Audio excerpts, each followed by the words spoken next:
for tuning in to Channel 4 News when you need it. I'm your lead anchor, Chad. Today we'll be going over several interviews with President Barack Obama, Donald Trump, and author James Johnson. Also, stay tuned for the latest news updates. Good morning. I'm here with your breaking news and politics.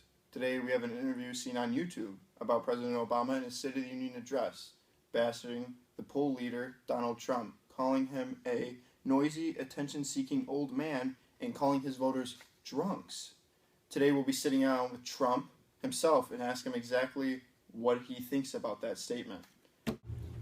Well, the wall isn't built yet, so obviously we're not doing too well. And watching this interview online just makes my blood boil because, you know, President Obama's term is almost up, and I think he's just saying everything he can say and getting it out there as fast as he can.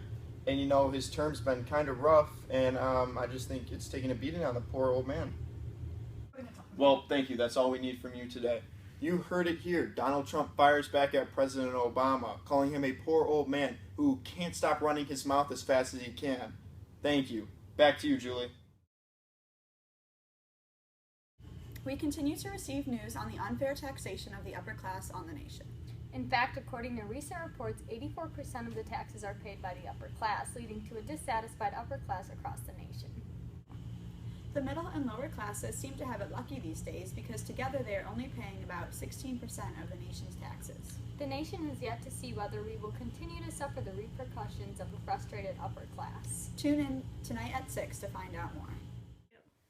I don't know if I should go out and vote today. What would George do? Dear fellow Americans, times have greatly changed since I was President of the United States, but the common ideals of our country have stayed the same. The freedom bestowed upon us from generation to generation should not be taken for granted. The rights you have as citizens should be used to full extent by actively participating in government through voting. As I once said, it should be the highest ambition of every American to extend his views beyond himself and to bear in mind that his conduct will not only affect himself, his country, and his immediate posterity, but that its influence will be coextensive with the world and stamp political happiness or misery on ages yet unborn. Every American has the right to, and ought to vote, for happily, the government of the United States, which gives to bigotry no sanction, to persecution no assistance, requires only that they who live under its protection should demean themselves as good citizens, and giving it on all occasions their effectual support. Voting is your duty to your country, and it is interwoven as is the love of liberty with every ligament in your heart. No recommendation of mine is necessary to fortify or conform the attachment. We the people is not complete without you.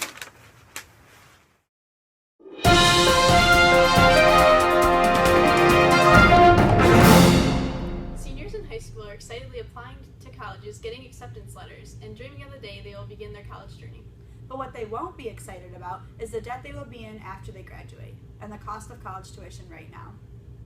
But who is to blame? How do we stop this? We brought in President Obama today to help us answer our questions. President Obama, why are college tuition costs continuing to rise across America? And why is finding college affordability as rare as finding kids who actually go to college to learn? Well, you see, part of the problem originates from colleges and universities spending too much money on unnecessary campus amenities that are meant to attract potential students to want to go there. These amenities have little or nothing to do with the actual education of students.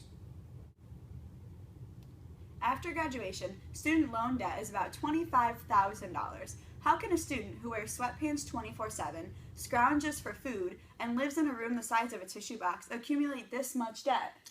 Well, they're paying for benefits of a college community that they would not receive anywhere else, and the colleges also use the money to pay for their administrators and spend it on necessary technological advancements. What is being done to help the tuition be more affordable? Because not much has changed since the beginning of your presidency. Well, the federal government provides some form of financial aid to students who need it. In fact, in 2013, we created a plan to rate colleges based on tuition, graduation rates, debt, and the earning of graduates, and the percentage of lower income students who attend.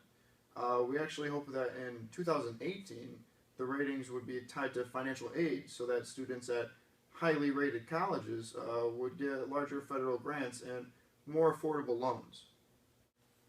Since 2013, costs have not improved and tuition continues to inflate.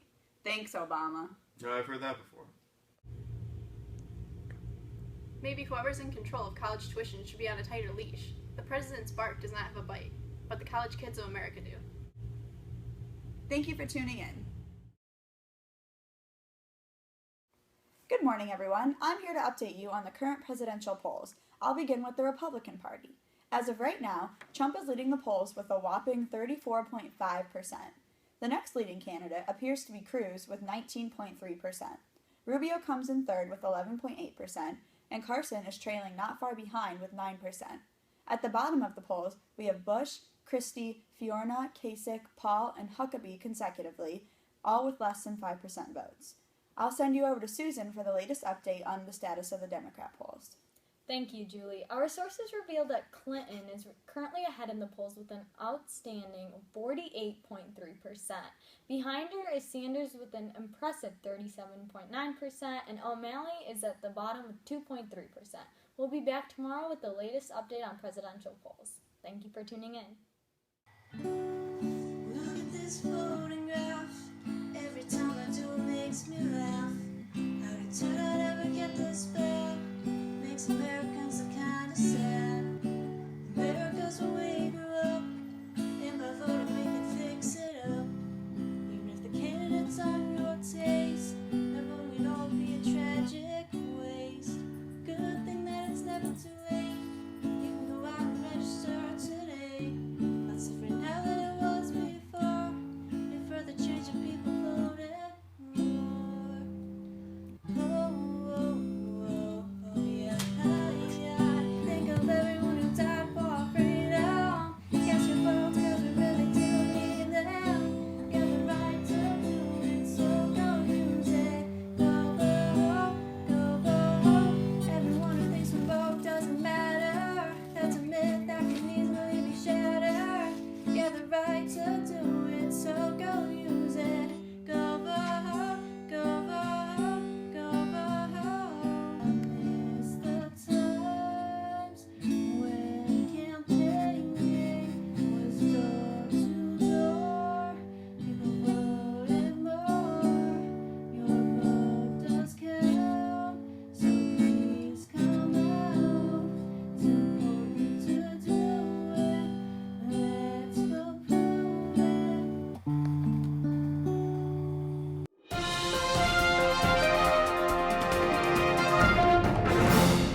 So, Julie, I've heard that Miley and Liam are getting back together. Any details on that rumor?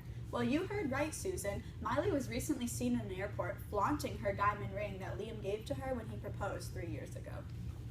We've also recently heard Miley say that she never got over Liam and that she believes they were soulmates that could pick up right where they left off. Well, I'm not totally sure about that, to be honest, but hopefully they left off better than how they ended things. And what's Liam's take on this? I'm not really too sure about that either, except that Liam said that he's glad that he didn't rush into marriage 3 years ago so that they can rekindle their love now. Well, you heard it, folks. Liam and Miley back together. What's next? I guess only time will tell. Back to you, Lucy. Keep tuning in.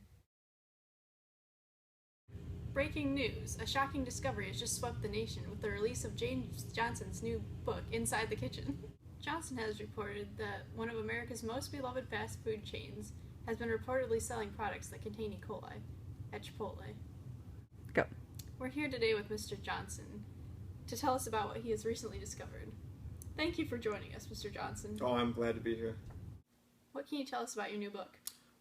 Inside the Kitchen is meant to give you behind-the-scenes look at what happens at fast food restaurants, especially in Chipotle, and how their meat is prepared. Is there a specific reason that you wrote this book? Yes, I wrote this book to inform the public on what they're eating when they go to Chipotle, and I believe that the public has the right to know, and I think I'm here to uncover it. Thank you, Mr. Johnson. We're all glad that someone is looking out for us. Since Mr. Johnson's publication, Chipotle stores have closed across America and are publicly apologizing. We have a follow-up story tonight at 6. Thank you. Alright, thank you for tuning in. Please don't forget to buy James Johnson's special new book, and tune in tomorrow for more news updates.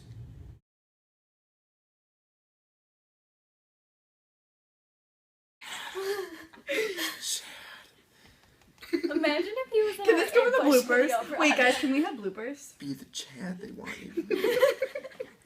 Can we have bloopers? No. This is going in the bloopers. I'm sick of any bloopers. No bloopers. Are we recording? You're gonna do perfect the first time, right, Jacob? What are you doing? She said we're recording. I wasn't ready. Are you done recording? Good morning.